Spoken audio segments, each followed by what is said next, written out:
इस पिंड की बहुत खास गल कि इस पिंड विच मकान बनाने वाले मिस्त्री बहुत ज़्यादा ने, जिन्हां दा काम बहुत दूर दूर तक मन्निया जाता है। मकान बनाने वाले मिस्त्री साडे माशरे दे ओ हुनरमंद लोग ने जिहड़े अपनी मेहनत, तजर्बे और फनी महारत दे नाल इट्टा, मिट्टी और लोहे नूं एक मजबूत छत विच बदल दिंदे ने। इन्हां दे हत्थां दी कारागरी नाल इमारतां बनदियां ने, दीवारां खड़ियां हुंदियां ने और लोग इन्हां दे थल्ले मींह हनेरी दा मुकाबला करदे ने। कहंदे आ कि मिस्त्री ਉਹ फनकार है जो पत्थर विच भी जान पा दिंदा है। इन्हां दे पसीने नाल घर बनदे ने और उन्हां दी मेहनत नाल खाबां नूं ठिकाणा मिलदा है।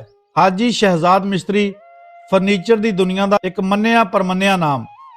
ਇਹ ਉਹ ਹੁਨਰਮੰਦ ਹੈ ਜੋ ਲੱਕੜੀ ਨੂੰ ਤਰਾਸ਼ ਕੇ ਉਸ ਨੂੰ ਖੂਬਸੂਰਤੀ, ਆਰਾਮ ਔਰ ਫਨ ਦਾ ਇੱਕ ਖੂਬਸੂਰਤ ਨਮੂਨਾ ਬਣਾ ਦਿੰਦਾ ਹੈ। ਇਸ ਦਾ ਤਲਕ ਵੀ ਚੱਕ ਨੰਬਰ 288 ਜੀਂਬੇ ਦਾ ਨਾਲ ਹੀ ਹੈ। ਸਿਹਤ ਦੇ ਹਵਾਲੇ ਦੀ ਗੱਲ ਕਰੀਏ ਤਾਂ retired MS doctor Muhammad Ilyas Chaudhary, doctor Muhammad Iftikhar Sahib ਜਿਹੜੇ ਕਿ ਸਰਗੋਦਾ ਵਿੱਚ ਆਪਣੀ ਖਿਦਮਤ ਦੇ ਰਹੇ ਨੇ, ਇਹਨਾਂ ਦੋਨਾਂ ਦਾ ਪਾਕਿਸਤਾਨ ਦੀ ਮਜ਼ਬੂਤ ਕਾਸਟ ਜੱਟ ਬਰਾਦਰੀ ਨਾਲ ਤਲਕ ਹੈ और वो भी इसे पिंड दे ने। वैलफेयर फाउंडेशन और डोनर्स माशरे की खिदमत करने विच एक अहम किरदार अदा करते हैं। ये अदारे बेसहारा, गरीब और लोड़मंद लोगों लिए उम्मीद की किरण बन के सामने आते हैं।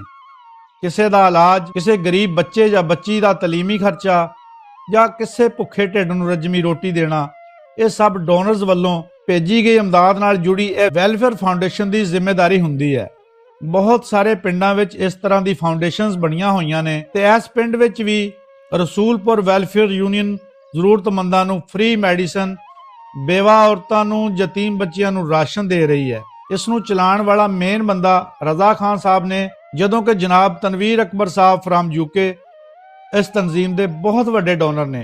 इन्हां तो अलावा पिंड वाले लोग भी इस तंजीम का पूरा साथ दिंदे ने। हर बाजार विच सोलर लाइट का इंतजाम भी जनाब तनवीर अकबर साहब होना ने कीता है। इन्हां बारे दस्सिया गया है कि गरीबां दे हक विच बहुत चंगे ने और लोड़मंदां दी खुफिया तरीके नाल भी बहुत मदद करते हैं। जनाब इकराम साहब एक्शन, इन्हां दा तल्लक भी इसे पिंड नाल है।